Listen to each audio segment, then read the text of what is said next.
A prized racehorse, an overnight kidnapping, and a ransom gone awry. A legacy gone in the blink of an eye, and a case that rocked the horse racing community forever. Today, we're investigating Shergar, the missing racehorse. This is Red Web.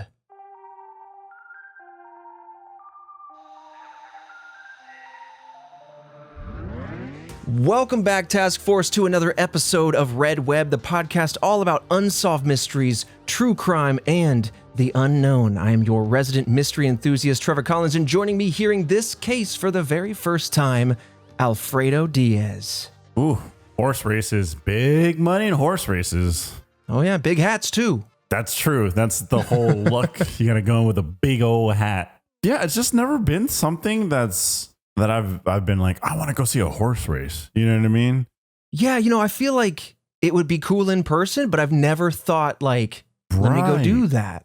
And I feel like that applies to like sports. There might be a sport that you're just like, I don't care to go watch. But if you go watch in person, it's like, oh, this is a great time. You know what I mean? Sure. Like hockey is one of them. I just, I don't really follow hockey. Or that's a sport that I don't follow. But I know that go to a hockey game, it's going to be a good time. You know what I mean? Same, maybe like cricket or something like that. Okay, rock cricket. You know what I mean? Yeah, I respect but I'll these go watch things, a game.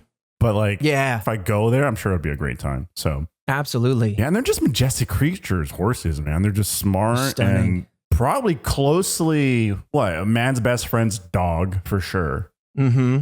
Horses, I'd say, is up there. You know what I mean? In terms of just like a companion and like, as humanity kept going, there's definitely a certain age where like horses are so important and oh, absolutely. And cattle and ox, a luxury and then a commodity, you know what I mean? So like, yeah, for sure.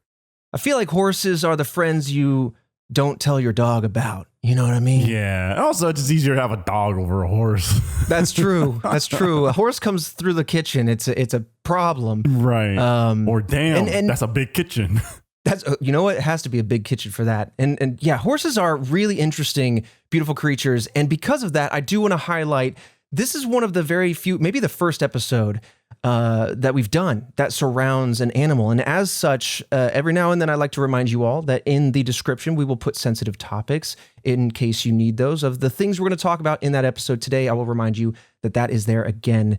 Because again, we're talking about an animal and the potential death and potential cruelty. We don't know all the facts. This is an unsolved case, but I want to be very forthcoming about some of these things because especially when it's an animal, it's an innocent creature, and that just, it breaks the heart. But this is a very interesting topic. This happened in the early 80s. Okay. And I'm going to break down everything about this case, starting with Shergar. And by the way, my Midwesterner wants to come out and say sugar. I know it's not right, but if I do that, just go with it, Task Force. Just nod and smile. Just know that indie boy is trying to say Shergar, and that's how it's said. Also, just talk about it earlier. Just anyone that's seen Men in Black, sugar, water, sugar. You know, it's like everyone's going to say sugar. Especially knowing the Task Force, we watch movies and Men in Black. I'm sure as a movie, many of the Task Force, I would bet, has seen. Mm-hmm. They're going to be thinking that. Absolutely. I keep thinking that. In fact, why haven't we done that for Movie Club yet? That's insane. That makes sense. Why haven't we? I'm just sitting here thinking about it. Like, that makes so much sense to see Men in Black. I think I got it in 4K right there, second shelf. There it is. Oh. The thicker. The trilogy in 4K. Oh, yeah. Is that, you can see the trilogy is thick. And I'm sure it just says MIB. Absolutely. That's what it does. But yeah, so speaking of Movie Club, let me give some shout outs as to what's going on at redwebpod.com, where every single week we have at least one thing going on, most of the time two. This Wednesday, if you want to come hang out with us live, as we like to do every month, Wednesday at 6 p.m. Central Time, we are recording our behind-the-scenes podcast Break Room. That's happening live for our buff members and above. And then, of course, if you want to see that recording the next month, we do that for our elite members and above. And then I want to give another shout-out to Gameplay last Friday, because Task Force, you guys wanted a part 2 to No, I'm Not a Human. And so I've queued up the old save file. We have to do a few days again because the game is peculiar, but it's a very fascinating game. So if you want to come check that out, it's very interesting. You answer the door in this post-apocalyptic world where people are trying to it's like skinwalkers or whatever. What is that movie called where the guy, it ends with the guy going, ah, and he's pointing. Ah. Body snatchers? Is it Body Snatcher? Dude, Yeah. Christian, I'm like, Christian, please. And then Christian's probably like, Fredo, please. I think Christian just starts giggling away. Deafening silence from Alfredo. But also, I was just hooked on this man. Like, oh, you know, look at him, he's reenacting. You let him. I'm just going,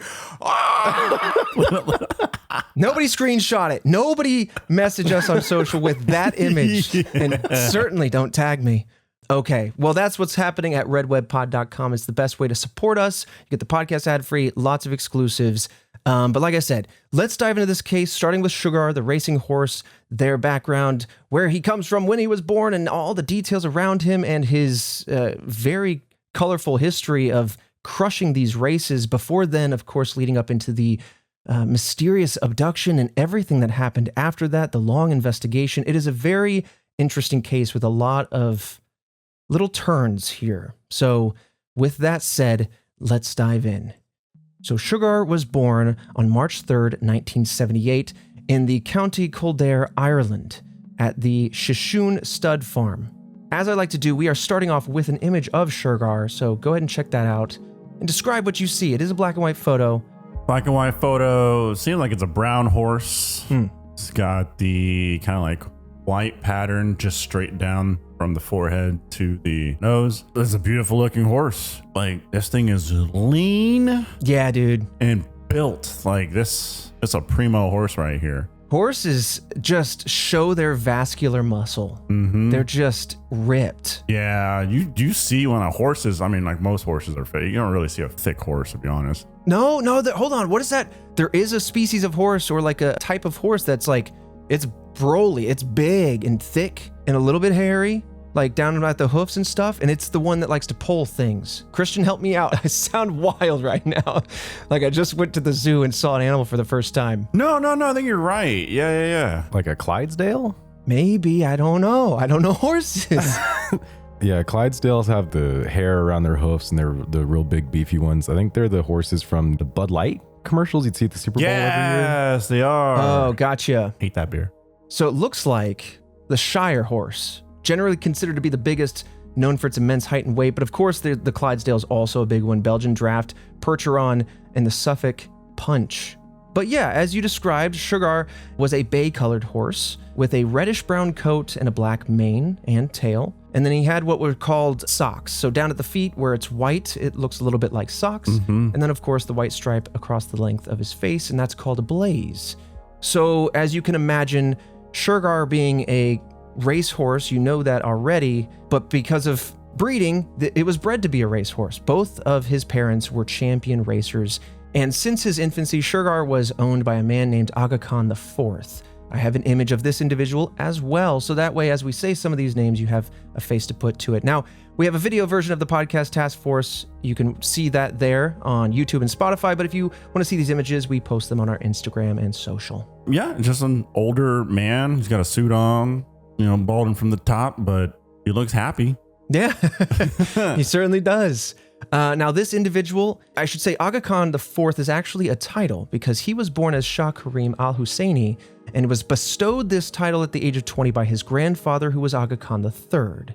So when I say Aga Khan, this is who I'm referring to. This is kind of the owner, but I'll kind of lightly break down the ownership of this horse and how it goes, because if you are like me and you're unfamiliar with horse racing and ownership of racehorses, it's kind of interesting.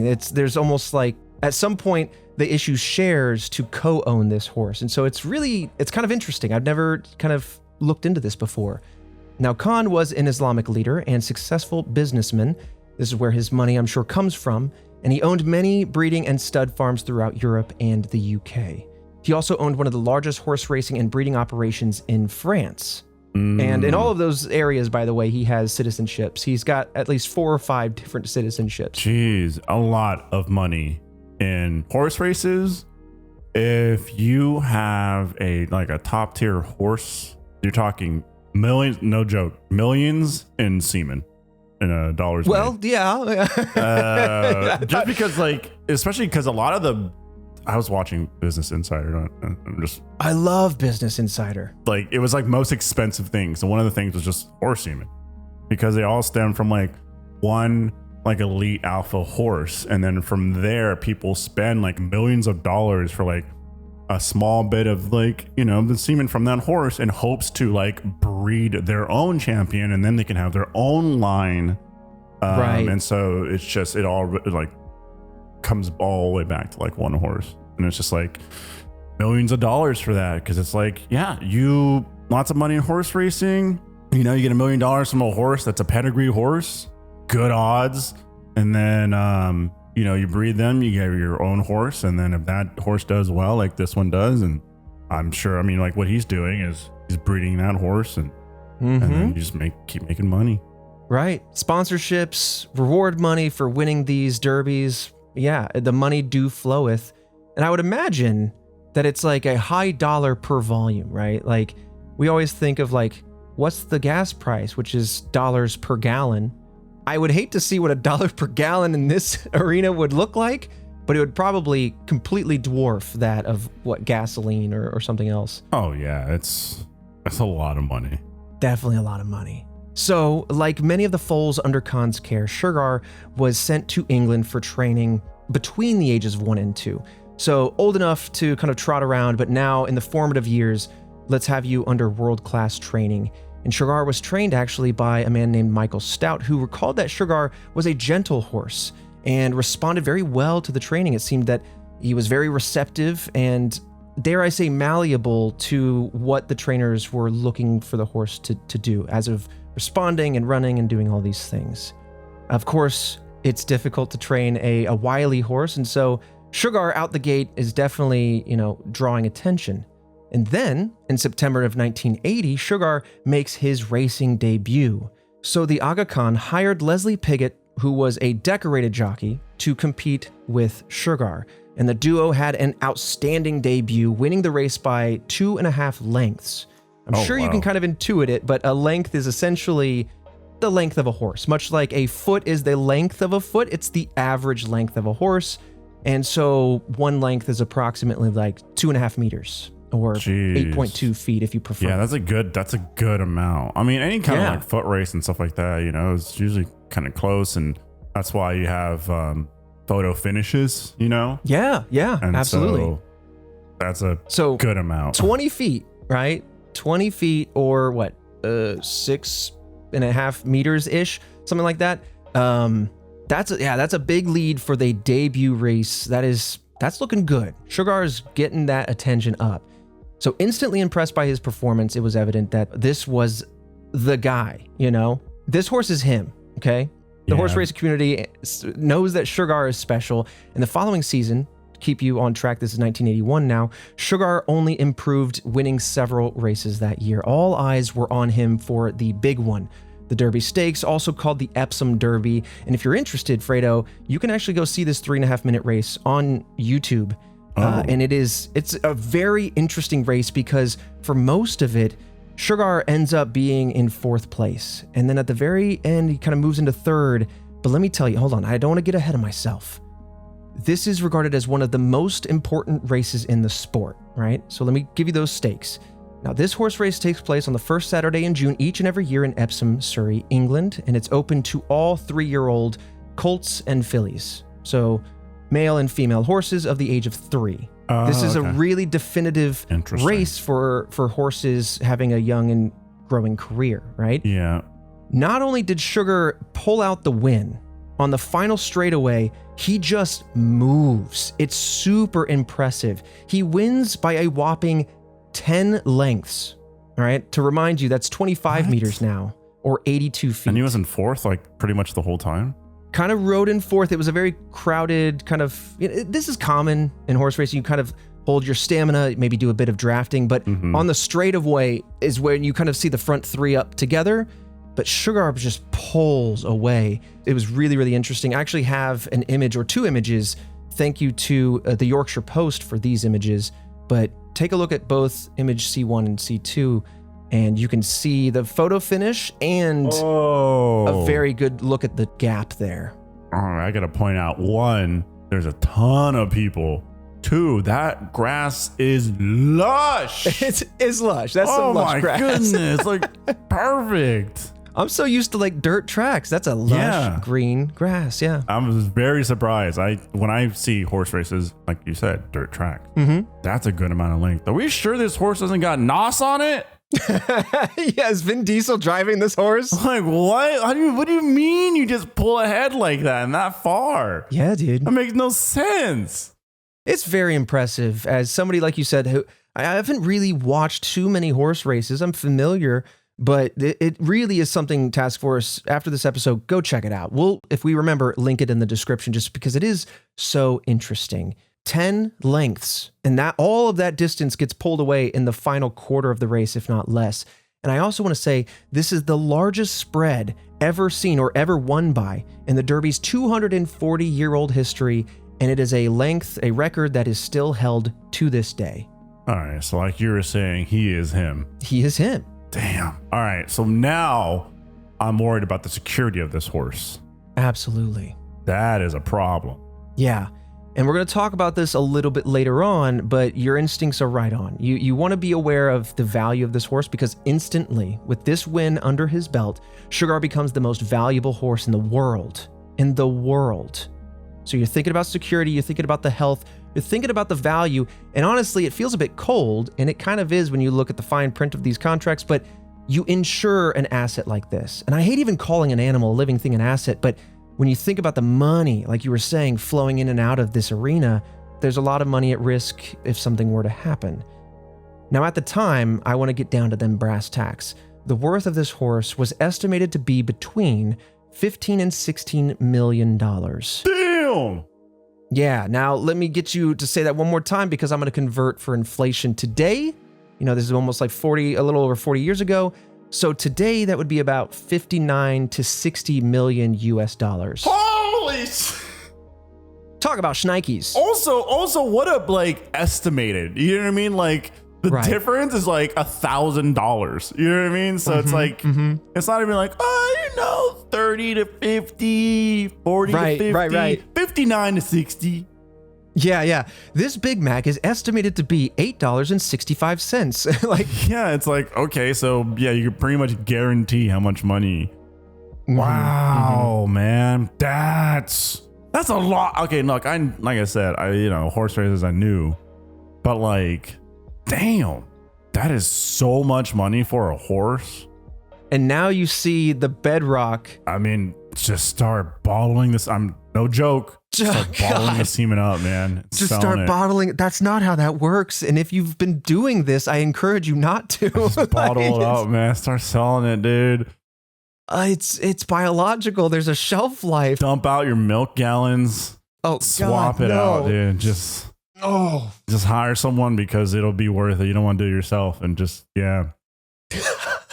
mass production. The things you're saying right now, they're not wrong, but they're I'm telling you how to print money is what I'm telling you right now. Okay, get past the point that it's horse semen, all right, and someone's got to do the deed for this horse. Okay, well, like I said, you're not wrong, but it's wrong. It's like make that money, you know? Yeah. Well, okay, yeah.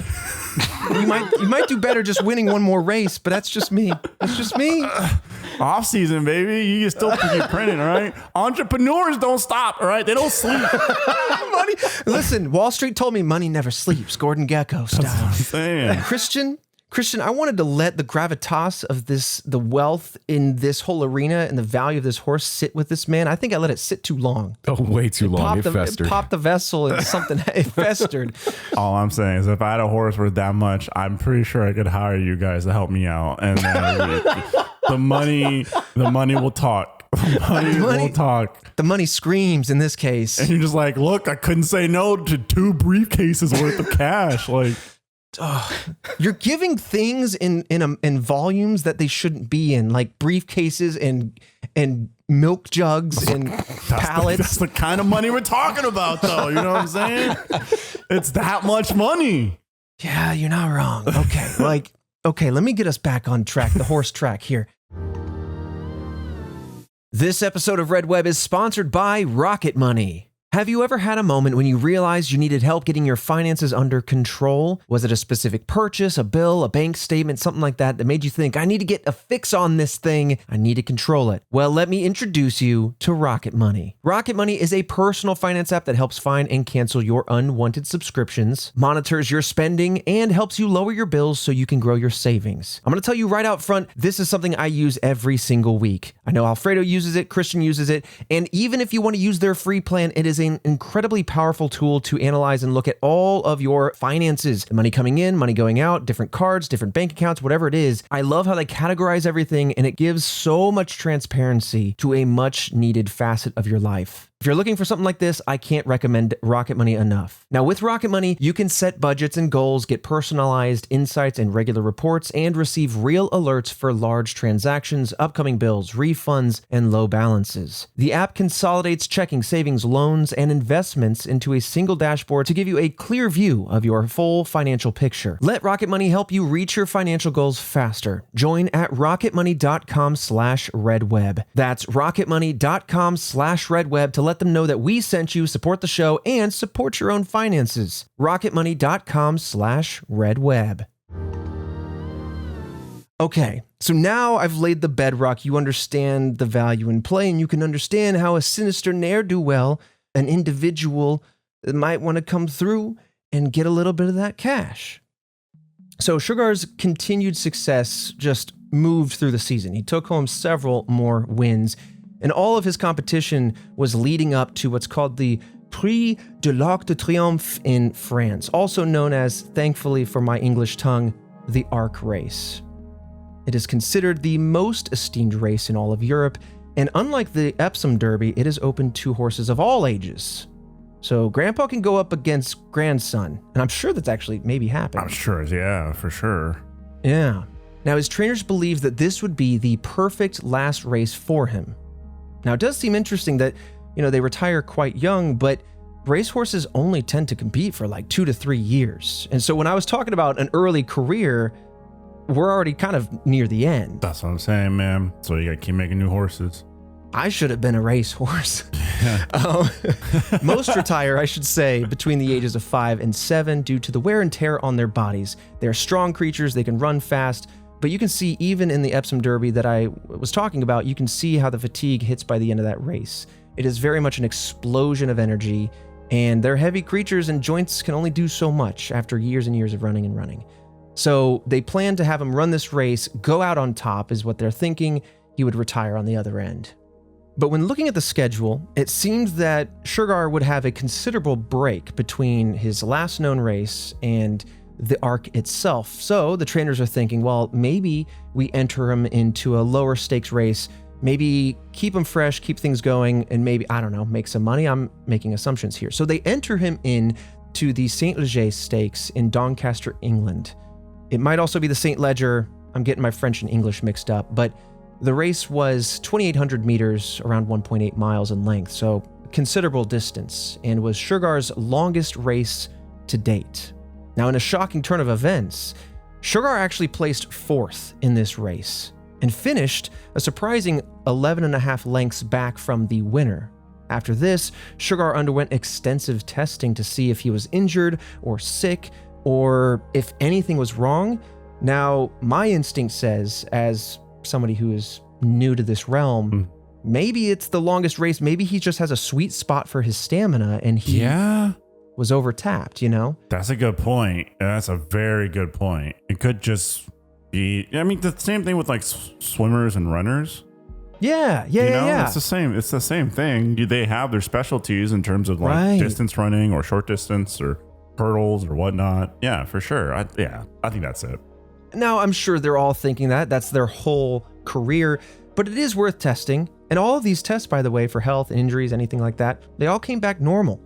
And despite this, his team was actually fearful enough of a poor showing at the Arc that they entered Shergar into an early retirement just after 8 competitions. And so they're thinking, okay, well, we thought we'd go out on top. We thought this was the race. And honestly, he might have done well. We don't know.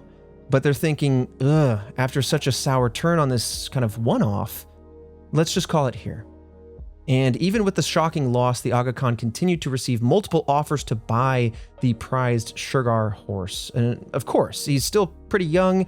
Other people have different ideas as to when to retire a horse and what have you.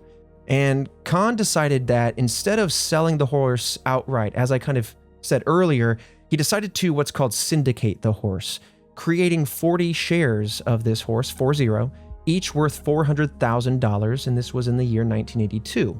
That is, he split the ownership of the horse into 40 shares and shared ownership and investment of this animal. This would be about, I should say, 250,000 pounds, British sterling, and those shares today would be around 1.3 million US dollars. Sheesh. Okay. Yeah. But like, why invest in a horse that late into the game? Is retired? I mean, is it for breeding purposes? Could be.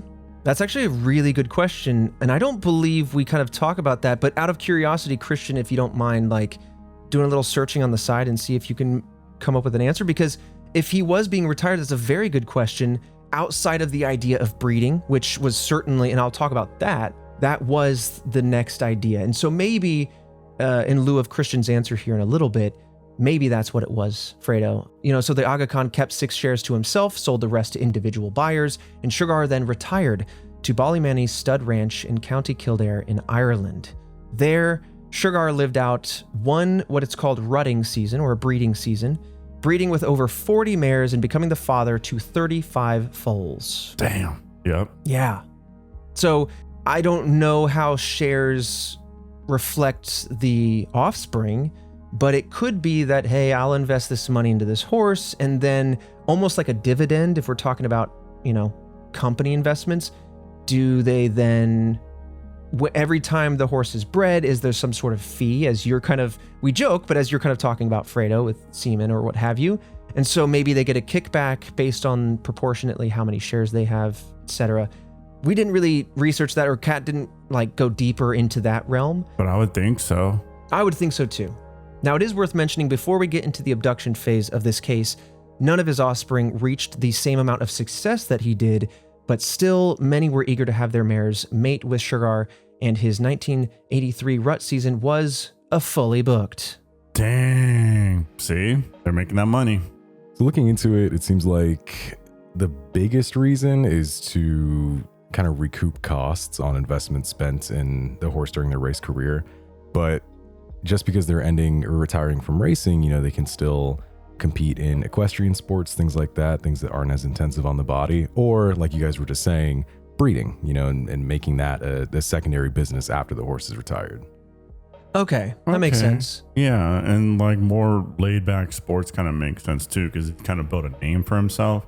In the same way we have athletes, right? If they do anything, you're still invested because you already built this emotional investment with this athlete throughout their career. So they're going to go do, I don't know, a social game of basketball or something like that, or a charity thing. You're like, I'll go watch. Yeah, that's a great point. And I guess my mind is colored by knowing what comes next, but we don't know how many rutting seasons Shergar would have been up for and how much that would have recouped. And I also found it interesting, they decided to syndicate, and of course Aga Khan's going to be like, I'll keep some of those shares to myself. It could also be that he was like, nah, I do want this horse to retire. If I sell it outright, they might go race it. It might become successful. And then suddenly I'm out of my own investment kind of thing. There's a lot of ways to kind of look at it, but cool. Thank you for looking into that, Christian. So now we talked about the positives and the exciting part, but this is where things take a turn for the dire. Because then in the winter of 1983, Shergar and his management team essentially seemed to face an end to their luck. Around 8:30 p.m. on February 8th of that year, the head groom of the ranch where Shergar is stabled heard a loud banging on the door. Maybe a knock, but dramatically a bang. Jim Fitzgerald's house was located on the stable grounds where he lived with his wife and his 5 children. His son opened the door and was faced with 3 masked men. I've also seen it as 2 masked men. Again, our sources differ sometimes. And each of them seemed to be armed with machine guns, again, wearing masks. A terrifying sight to behold. Yeah. The gunmen then enter the house. One of them immediately gathered each of the family members and ushered them into a room to then go lock them away. And like I said, many reports mentioned 3 armed men enter the home. Some sources say 2, but by the end, it's worth mentioning that Fitzgerald estimated that in total, there were between 6 and 9 masked armed robbers involved this evening. That's a lot. I mean, you're talking big money, though. Yeah, this feels like an organized effort, and you'll kind of see that as this goes on. From immediately the get-go, you see a couple men go to the door, so that means if there are 6 to 9 men, that some are in the wings, waiting to be radioed, communicated with, or what have you. And so immediately that's where my mind goes. This is planned, it is well known. Yeah. So soon after entering and locking away each of the family members, one of the other gunmen then demands that Jim take him specifically to Shergar. Now, in order to spare his and his family's life, of course, Fitzgerald says, fine. He leads the gunman over to Shergar's stable and then collects the horse. At that point, the gunmen then use a walkie-talkie to radio to another group of unknown how many men, and then a horse trailer is pulled up right there at the stable. Shergar is then loaded into the horse trailer, and Fitzgerald is blindfolded and placed into yet another vehicle. So immediately, he doesn't know what's going on, and he is driven around for several hours. And he is eventually dropped off in the middle of nowhere, and later investigation reveals that he was dropped off about 20 miles away, 32.2 kilometers from his house.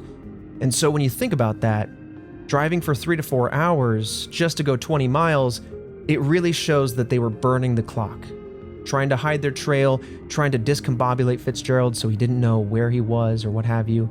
And when they dropped him off in the middle of this field, they then threatened him, saying that he was not allowed to contact the police, otherwise they would kill his family. And of course, you don't know where they are, if they're in possession, if they're locked away, or if they're being driven around, and so there you have it.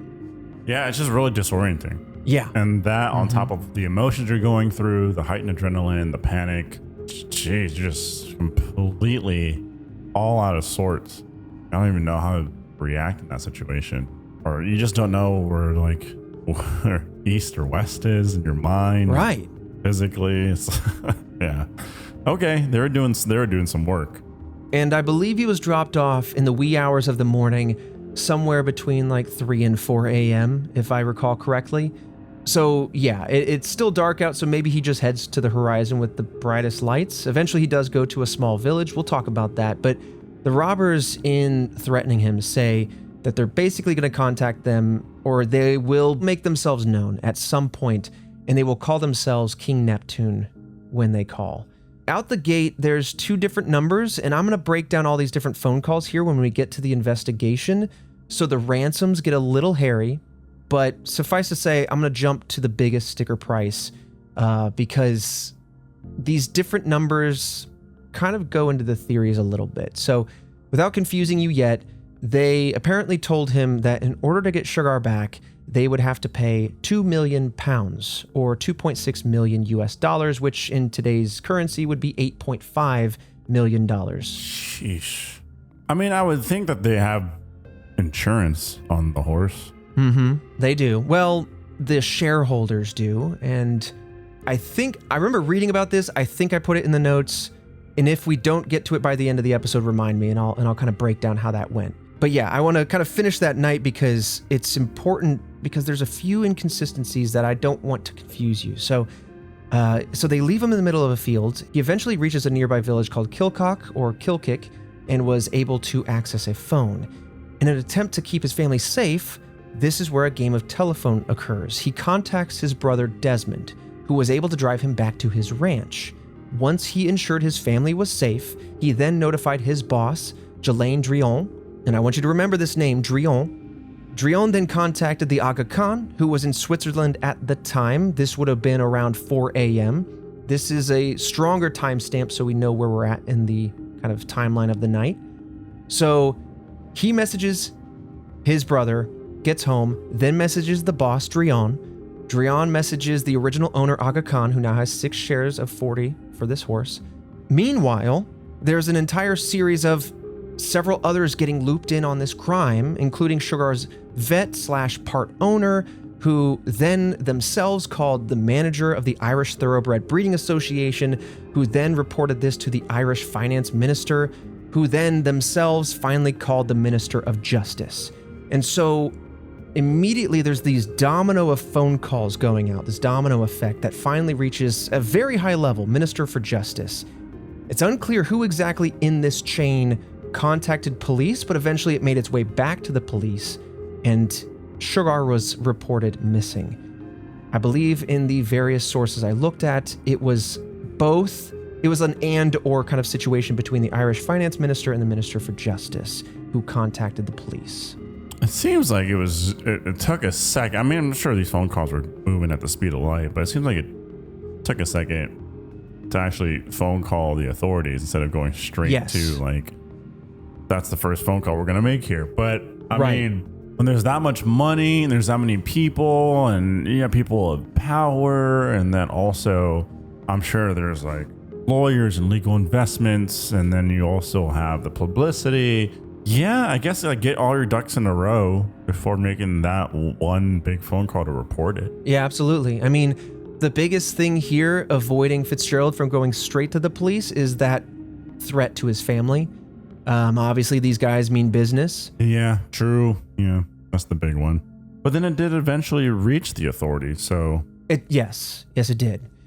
So by the time it did reach the authorities, I think it's worth knowing that the abductors who took Shergar had about an 8-hour head start, right? Remember, Fitzgerald was driven around for 3 to 4 hours. This gives the guys plenty of time to kind of control the situation. I see it as discombobulating Fitzgerald, but I also see this as let's beeline it to wherever we need to go to get away, cover our tracks, use these 3 to 4 hours to kind of control the scenario. Because every minute that goes by without the police looking and being there is just another, like, distance that they could be away from this. And there's so many vectors, the more time goes on, that they kind of become ghosts. This helps hide their trail, makes responses. Like, the police then initiated a roadblock. It was kind of ineffective because they're already out of town. They already split town, you know? Gone. They're like, they've got so much time. And do you know that they're like, they had a plan executed already, right? Like they had a plan that was like set in motion. And so they're not dilly-dallying. They're not sitting at a pub somewhere celebrating. They are off to the winds in whatever best way possible they see fit and that they have like put together. And you know, Ireland's not a huge country by any means. 3 to 4 hours. I mean, Fredo, you, me, Christian, we're all swallowed up by Texas, which is bigger than France. So 3 to 4 hours might get you to the next major city. But here in Ireland, off the top of my head, you can traverse the country. It's a pretty meaningful distance. And so, yeah. Is it that small? Let me pull up a map. I don't want to speak out of turn. It is a small country, to be sure.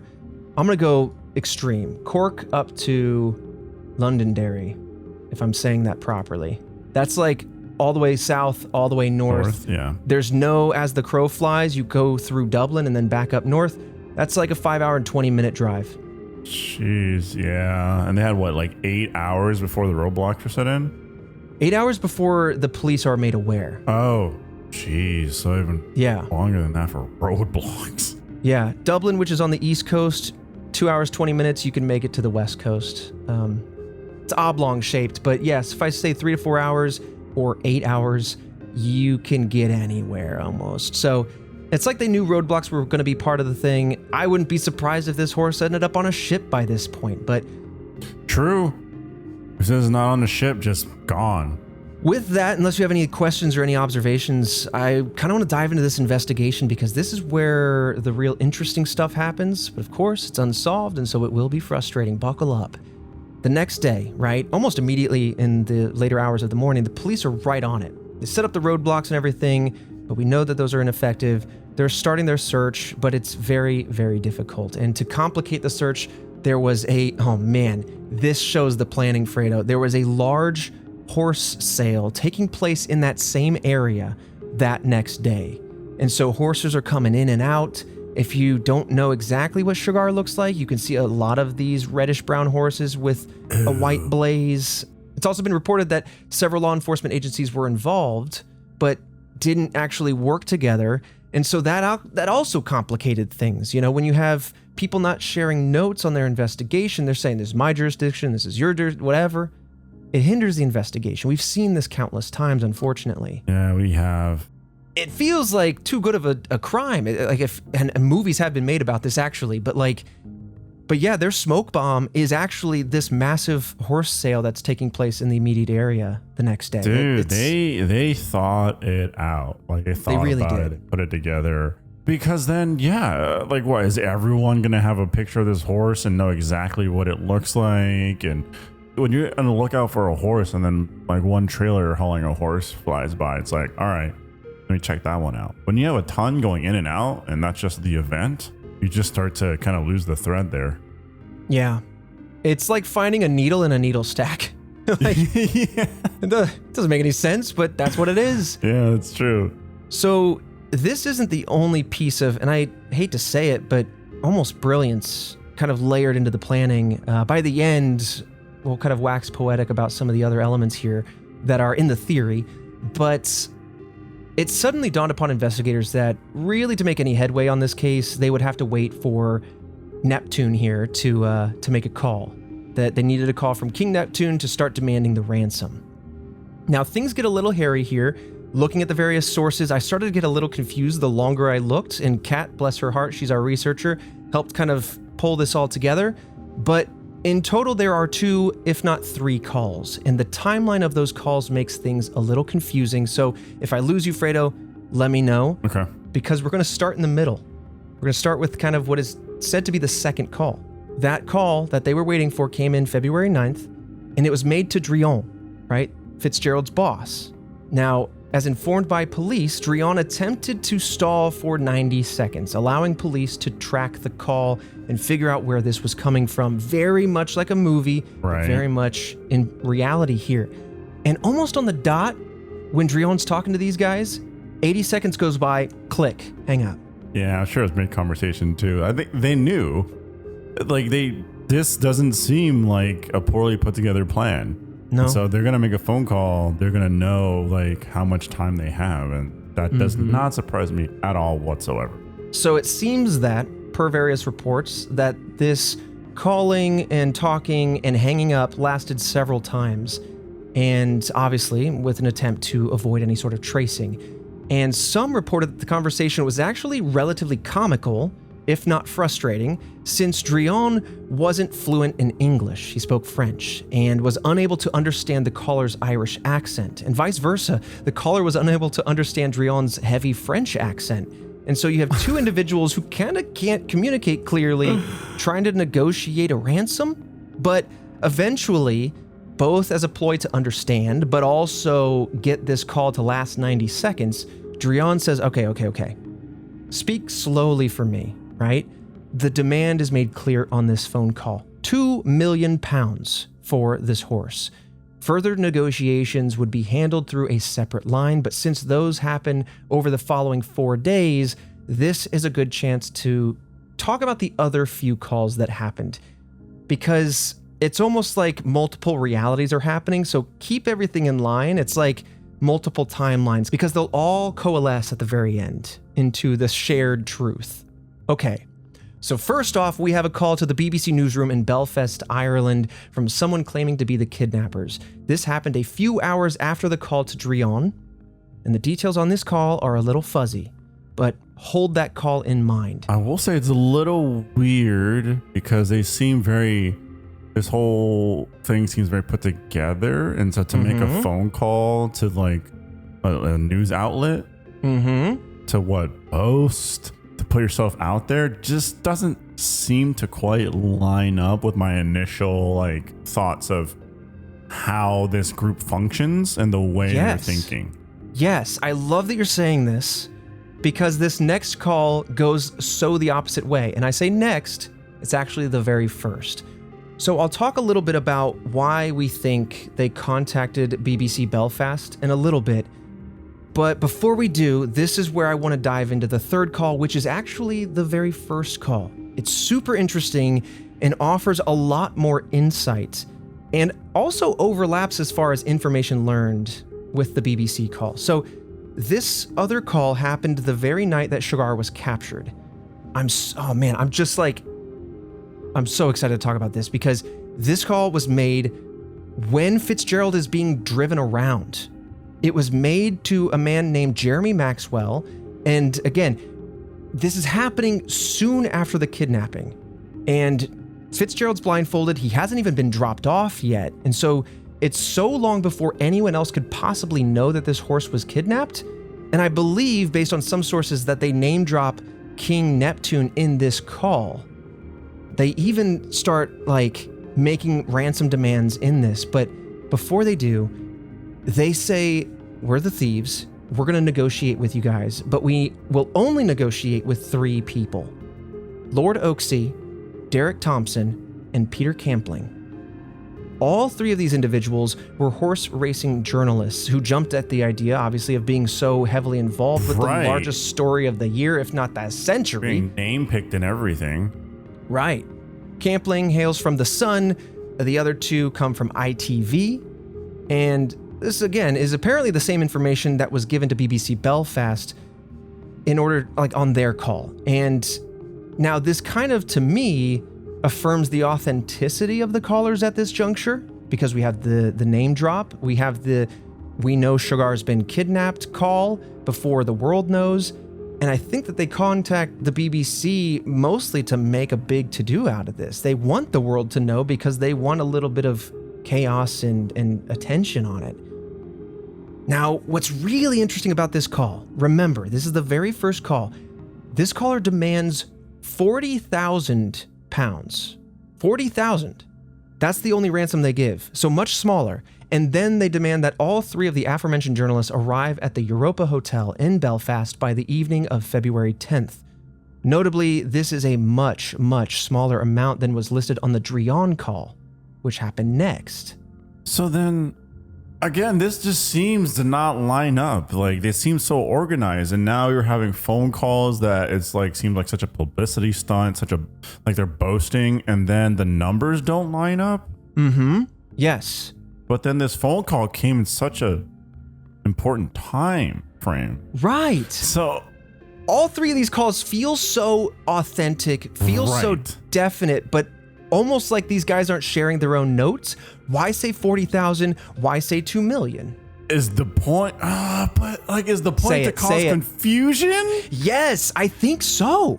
But then. It's about the money. So why cause the confusion about the actual money being demanded here? That feels like the one thing that should be locked in. Right, totally. Confusion to hide your trail, hide the scent, hide your guilt, totally. But why are you getting confusing on the numbers? And here's the thing, I didn't see this anywhere. I did a little bit of quick math, and I'm thinking, okay, 40 shares. Maybe they were demanding 40,000 pounds from each of the shareholders, which then gets you to 1.6 million, which is close to 2 million, right? Okay. Maybe. So maybe there were some wires crossed on the back end, I demand this out of each shareholder. I'm guessing here. Total guesswork on my part. I'll kind of come back to this number in a second because it just gets more confusing. So we have these 3 journalists, and they are asked to go to the Europa Hotel in Belfast.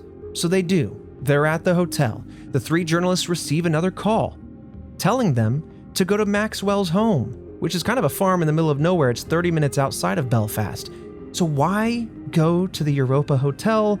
What is this kind of cat and mouse game happening here? Could be that confusion you're talking about. Yeah. I mean, I'm confused.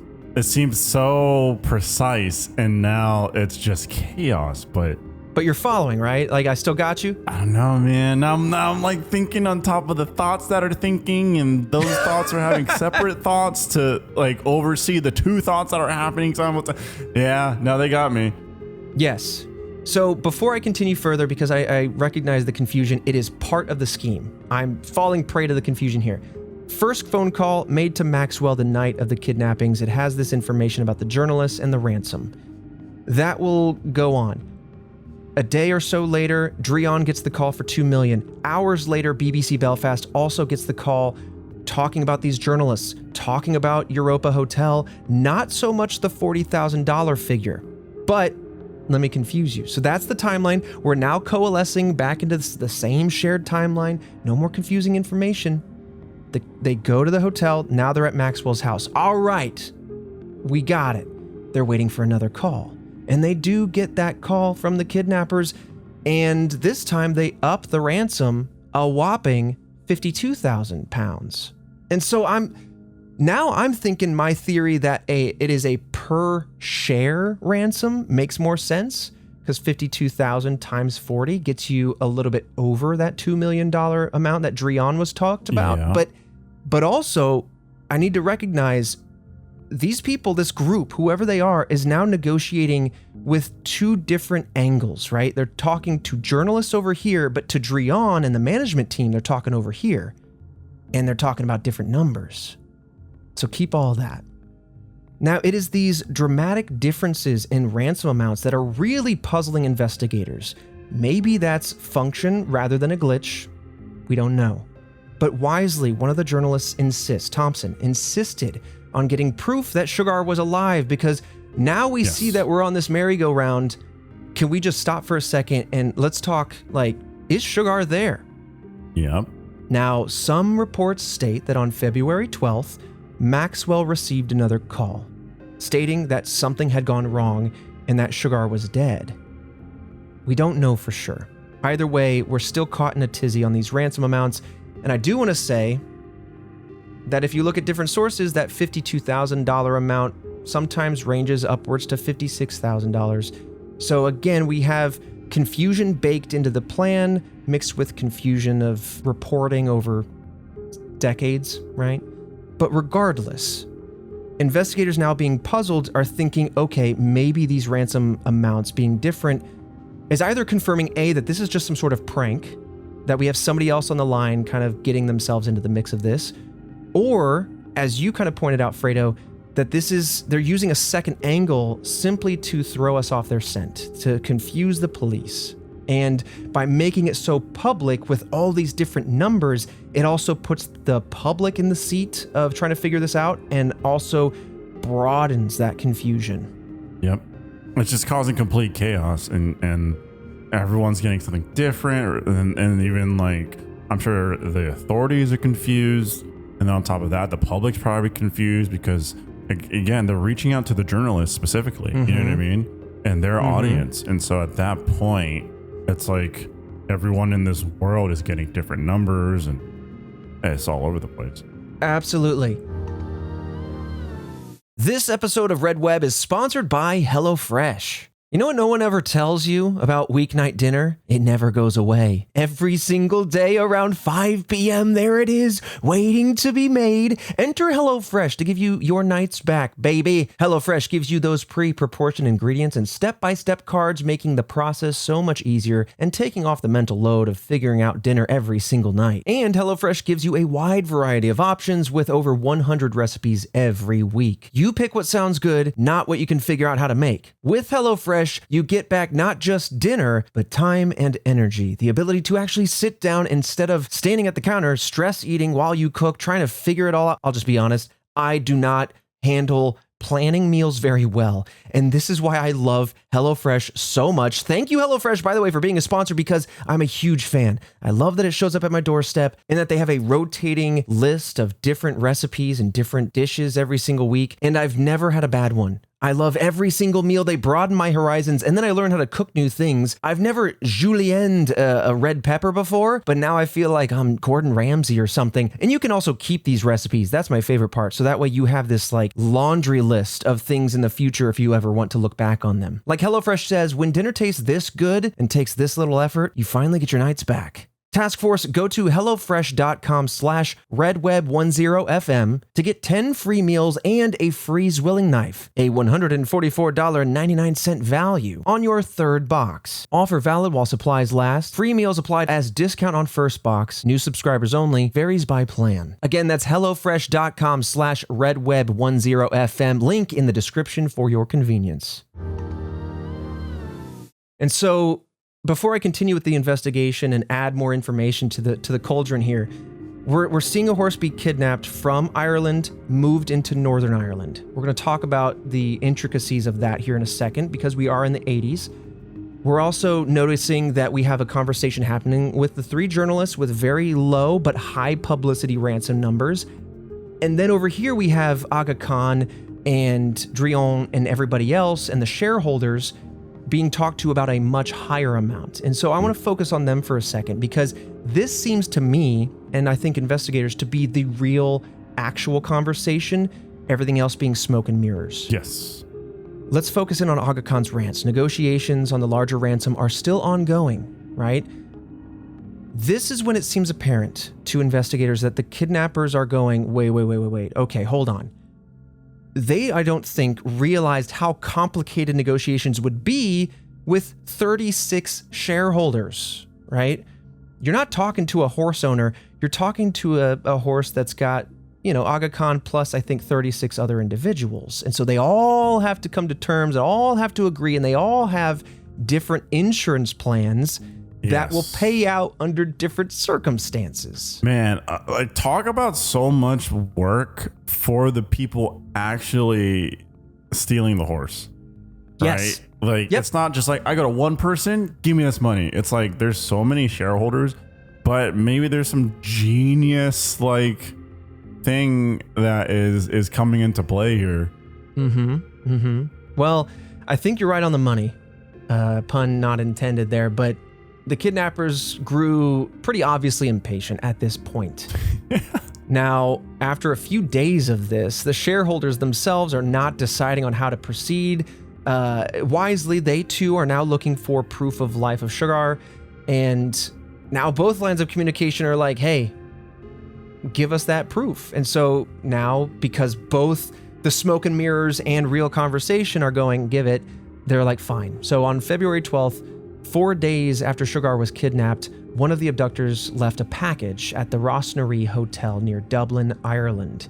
In this package were Polaroid photos of the horse. Some included a newspaper from the previous day, almost kind of like a timestamp in the background to mark, hey, yes, it's February 11th, here's the horse, it's alive. All of these images, though, were close-ups of the horse's head. So if I were to liken it to my face, you might see it as the top of my eyebrows down to the bottom lip.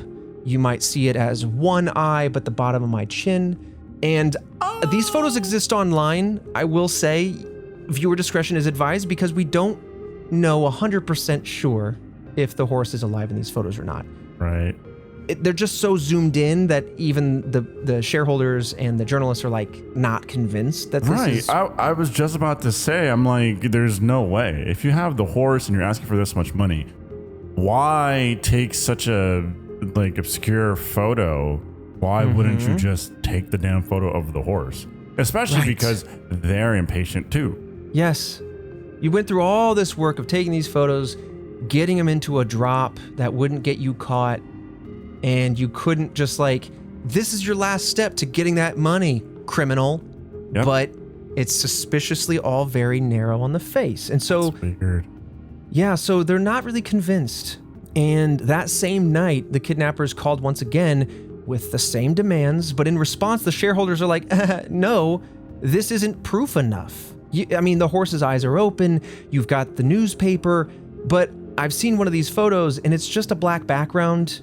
For all intents and purposes, the horse could be alive or could be lying down or anything, right? That's why I want to give discretion if you want to go find these photos, because we just don't know 100%. Now, per the RTE documentary, Who Kidnapped Shergar, one of the shareholders even suggested that, quote, if you'd have seen the complete horse, it would have been different, but this was just the head. Yep. And to that, I agree. Show me the whole horse standing up in a stable or a trailer somewhere. Someone's kitchen, I don't care, just show me the horse. Yep. This is where the conversation went south, and honestly, this is just where it all ended, because in response to that, whoever was on the other end of the phone said, quote, well, if you're not satisfied, that's it. And the line goes dead. And after this point, no further contact was ever made with the kidnappers, and Shergar was never seen again, dead or alive. What? All of that just to, what? Yeah, dude. What a weird ending. What a weird ending. And we'll, one of the theories will kind of pick at why that might be, why it collapsed so suddenly. But honestly, heartbreakingly enough, this also shows the difference between maybe a human kidnapping and a kidnapping of something valuable, living or not, that they're just willing to collapse negotiations, that nothing could be figured out. But yeah, very frustrating after all of this. You're right. After all of this, these confusing things kind of drawing attention everywhere, they're just like, you know what? Fine. Game over. We don't care anymore. That's just so out of left field. It started off so organized, so calculated. Mm-hmm. And then it seems childish. A little bit. Now, I kind of know where the prominent theory goes, but before we dive into the theories, I really want to kind of tell me what you're thinking. Tell me what this might imply to you about either the motivations or the true nature behind all of this. What are you thinking that might have gone on behind the scenes with the kidnappers that made it collapse like this? I think maybe because you talked about 8 people involved in the kidnapping or something like that? Yeah, 6 to 9 were the estimates. 6 to 9. And so I think maybe as organized as they were with the initial plan, I think maybe there was discourse within that group in terms of how are we going to get the money? When do we get the money? Because then I feel like at that point, greed can take over. Everyone's on board with all right, this is the most efficient way to do this. Now everyone's like, I want to get paid. I want to get paid this much. Maybe they're like, oh, no, we should get more. And so I just feel like, there might be that just back and forth. Everyone's kind of going all over the place. Yeah. Type situation here at this point. I hadn't thought about that, but you're totally right. There could be somebody going hey, Uck Johnson, you told me this would be a quick in and out, and now we got this rigmarole. Yeah. I'm done. I'm done, and I'm walking while I'm scot-free.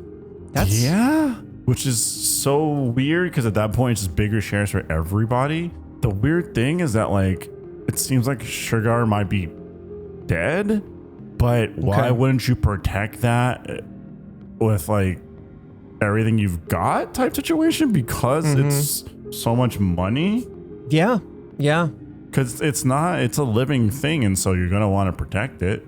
Well, hold on to that thought, because we're going to start with kind of the broad strokes here, because initially, right out of the gate when this crime happened and the days that followed, there was a wide range of suspects that police theorized, but never fully investigated. Ultimately, there's little information on who those suspects were, hence why I won't really dive into that.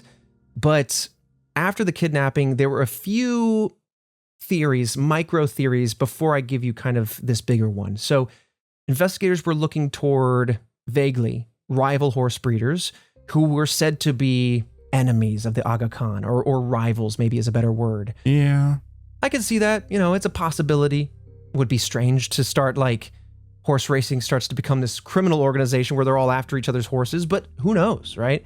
On top of that, I should say that some reports stated that police enlisted the help of psychics and clairvoyants who provided a wide range of options themselves, and they believe Shergar was anywhere from alive and peaceful living on a happy commune in Ireland, to stolen by the mafia in New Orleans, to, this is the most interesting one I've seen out of this, given to the Libyan leader Muammar Gaddafi, if you remember that name, who was known to have intense international dealings. However, as more time passed, many began to point to one sole unit as the primary suspect, and that would be the Irish Republican Army, the IRA. For what? Just to keep it a part of your collection? This is where we start to enter into the conversation as the 30-year time frame known as the Troubles, aka the Northern Ireland conflict. I feel like that would deserve an entire episode of its own. It's more of a history lesson there. But the IRA was a paramilitary group that committed many violent kidnappings, murders. If you've ever heard about car bombs and things like that was very prominent there. The Europa Hotel that I mentioned earlier, due to the Troubles, is, I believe, the most bombed hotel in the world. Jesus. Yeah, because this was during the 60s, ending in 1998, I believe. And so I can't speak to the motivations other than it fitting within this moment in time, plus maybe hiding under the chaos of this moment and maybe just looking for financial gain, right? Like crime being crime. But again, this is just a theory. The IRA, I should say, was largely suspected by both police and Shergar's shareholders. That's hard to say.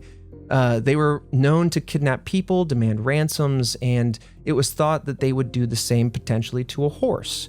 However, this was all speculation, right? I want to say that. There's not a lot of evidence here. It's all speculation until 1999, when a man named Sean O'Callaghan published a memoir of his time with the IRA. This is almost a confession, so to speak. He claimed that there was a plan crafted by the IRA leader, Kevin Mallon, and while O'Callaghan claims that he was not directly involved with the kidnapping, he had heard the details from those who were directly involved. And he claims that the abductors quickly realized none of them had any experience with a horse and were not equipped to deal with them. And he goes on to say that the horse panicked at one point, and whatever it was that happened, the horse injured its leg. You know, and I can even picture, this is my own thinking here, if they're picking up a horse in a trailer and they're trying to speed away and they don't know how to handle horses very well. Right, actually handle a horse, a huge creature. And relatively delicate, all things considered, if you're taking it on the road, taking turns too hard, driving too fast, the horse is already shocked and stressed as to what's going on. I could imagine the getaway being tumultuous, and maybe that's where an injury could happen. But that's my thoughts aside. I'm going to come back to O'Callaghan here. He says that at some point the horse panicked, injured its leg. This aligns with what some had suspected, that Shergar had injured himself while under their care, leading the IRA to shoot and kill him. Now, I know that sounds maybe shocking to a lot of individuals. What? That sounds so extreme. Like, end the horse. I wanted to look this up and confirm it because my, again, latent knowledge of horse racing is that this can happen when a horse is injured in a way that can't be brought back, especially an injury of a leg. So, and specifically in this time frame, it was standard practice for an injured horse to be put down. Injuries could lead to fatal conditions such as laminitis, which is where essentially the bone in the hoof separates from the front and it kind of points down. This can become lethal in its own right, but also would plague the horse for the rest of its life. Mm-hmm. And cold, this is very cold, but another piece of the puzzle here is that insurance payouts a lot of the time, especially at that time, required immediate euthanasia in order to have a payout to the owner or shareholders if the horse was irrecoverable. If it was an injury that they couldn't live or recover fully from, it demanded a immediate euthanasia. So It could be that they knew they injured the horse and then said, F it, and then did the deed. Okay, so then it kind of makes more sense as that last phone call. They're like, if you don't believe us, then fine. It's like, right. Because you didn't have it. They're not biting. You know they're not going to bite. And so that's it. Yeah, some believe that the horse might have been injured the night he was kidnapped or horse snapped. Forgive me, I don't know the proper term there, but others believe it might have been in the days that followed. I do want to say that Fitzgerald recounts that night, and when reflecting with investigators, he said that he thought one of those individuals seemed to have a familiarity with horses. He also indicated that one of the men seemed to have a Northern Irish accent, but that's almost neither here nor there. But it does fly a little bit in the face of what O'Callaghan is saying, which is that none of them had any experience with the horses. And either way, you got a bunch of guys who just want money that are kidnapping and whatnot. I don't know what kind of conditions this horse is being held in. And so it doesn't shock me if this horse did unfortunately get injured, is all I'm trying to say. Yeah, I don't think, it's one thing to actually like kidnap the horse. It's another thing to actually know how to handle such an animal. And plus the thing on top of that is, they can get spooked very easily too. I mean, these horses have blinders when they're, carrying people down the street and stuff like that. And so there's a lot to it. There's nuances, and as much as they're planned, that's just something that's like a whole other thing to learn and specialize in. Yeah, that's probably what happened. And man, it's just really unfortunate. But I think you're right. It does make sense as to why things collapsed. If the horse was injured, you know what? We're not going to get out of this clean. Let's just cut loose while we're free and stay free. If the horse is dead already, even more so, right? So it kind of, I think, does make sense. Now, again, this is just a claim. There's no evidence here, but there was another informant, interestingly enough, that later claimed O'Callaghan didn't tell enough of the story didn't tell the entire, more detailed story because of the, they said, embarrassment that the IRA felt at the failure of this particular crime and the ransom. Now, among the claims that they gave, this informant detailed how they were ordered to release the horse instead of putting it down, but given the police attention on them, they thought release would be too risky. This resulted in the order to put down the horse 4 days after it was kidnapped, says this second informant, this time an anonymous individual. In fact, this person has a quote that is often cited in many of the sources detailing the grisly way in which Shergar was killed. It's quite disturbing. I have it here in my notes, but honestly, I think we all get the picture. I don't need to read the detail of perhaps how Shergar was put down that evening or that day.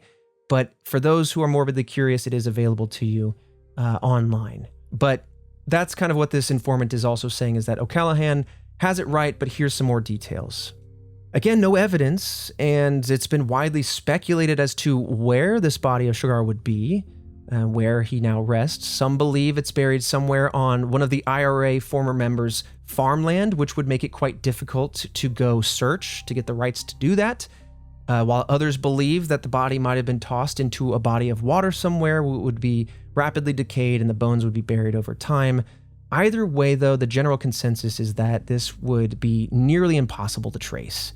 And so I think we know the end is that Shergar was indeed killed, but we don't know, at the end of the day, confessions aside, we don't have any evidence to solidify the answer as to what happened that night, where Shergar was taken. I just unfortunately don't think that he's just chilling somewhere being this like prized possession. And, you know, honestly, the IRA is a very strong theory because what with the horse being kidnapped and immediately brought across into Northern Ireland, it kind of, and a lot of journalists have pointed this out, it shows that there's almost a three-prong approach as far as like complicating jurisdiction, burying this case within the conflicts happening at that time, making it very difficult. I mean, this was another piece of random information that I read when they were looking for the drop-off for those Polaroids that were to be proof of life. They accidentally stumbled across weapons caches. And so, like, that's just how intermingled this case was with the Troubles. You know, I'm kind of neglecting the elephant in the room here with that one, but we're just staying focused on Shergar and his case here. But so it feels a little intentional, right? It fits a little bit of the MO and the confusion between talking to the journalists and talking to the managers and owners and different numbers. And yeah, I think the confusion was a feature, not a bug. I completely agree. And I just also just feel like, yeah, it just all fell apart. Yeah. Because they had nothing. Once they actually got the horse, they were in over their heads. They couldn't handle the situation. And then at that point, like that makes sense with the frustration. And that also makes sense with like possibly the multiple phone calls. It could be at that point, like, let's just cause confusion. Let's just reach out to whoever we can. Maybe someone will bite and we get a little something out of this whole like situation. I don't know. Yeah. But I mean, it does make that does add up because you just went from being so organized to it just chaotic. Like at first it seemed like there was a purpose for the chaos. And then with the final result, you go, okay, well, maybe there actually wasn't. And so, yeah, like, I don't know, it just lines up.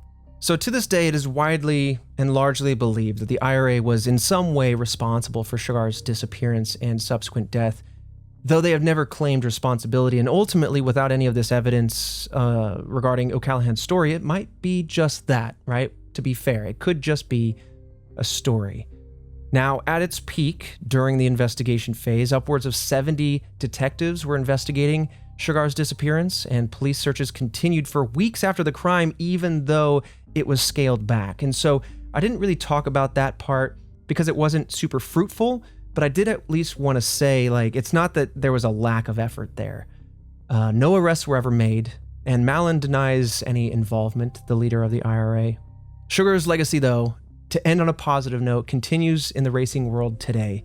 The Shergar Cup was named in his honor, with its first event being held in 1999, and it continues on to this day. There are also several movies, documentaries, and books about Shergar, most notably the self-titled movie Shergar, starring Ian Holm and Mickey Rourke, where I believe a young orphan boy runs away, finds Shergar, and and they kind of try to avoid, I think, the criminals after Shergar. Like Shergar had made it out into the wild, and so it itself is about Shergar, but has a more positive ending there, I think. I don't know how the movie ends, to be fair, but at least that premise is more positive. Interesting. I mean, at least, you know, it was such a respected animal and such a beautiful creature. And so it's nice to know that, like, okay, like there was some respect and like it's an unfortunate situation that happened, but everyone is, even if it's just a horse and an animal, everyone's like, hey, this horse did so much and the way it ended was so tragic, but we still honor him, like, you know, the cup and everything like that. So I'm sure it's like the biggest story in the horse racing world. Yeah, you know? Without knowing many more cases, I would say it's certainly one of, if not the biggest crime in horse racing. And it's got a huge history too. Like I said, the Epsom Derby had gone on for 240 years, and that was 40-ish, 45 years ago. So, I mean, you're talking about a pretty historic sport that was rocked just in modern memory. But as we come to an end, Task Force, as always, we would love to hear your theories over on our Discord page, which is exclusive to our Patreon members over at redwebpod.com. You can join the likes of our newest elite member, Zombie Fox, or our Buff Scientist of the Week, David Stiles, or our squonks, or as, well, Fredo likes to say, our hit list this week is Azrael, Gavin Day, Low, K, and Holster, just to name a few. Like I said, we got lots going on over at redwebpod.com. And again, every single week, I love looking at your guys' theories. We don't always respond to them because sometimes like your brain's just too buff. We can't fully comprehend them all, but we have channels in our Discord page that kind of are open to each and every episode. And you guys have been have brought some really interesting theories to the table. But yeah, any final thoughts before we head out, Fredo? Just a very interesting story, you know, and again, it still baffles me week after week, some of the things that we haven't covered. And like, I don't know, just very appreciative that we get to explore different topics. Like this is one based on a horse. One based on a horse. You know, and it was intriguing as all hell. What a roller coaster. And for the Task Force, I'll break the fourth wall here. This is our first episode back in the new year. So Fredo, Christian, and I are just feeling, you know, extra grateful, extra reflective, and just really appreciate all of you guys helping us keep the lights on and doing this thing for coming up on now 2 independent years. That's wild. Huge. With that said, Fredo, I'll drag you right back into another dark, mysterious corner of the internet next Monday for yet another mystery.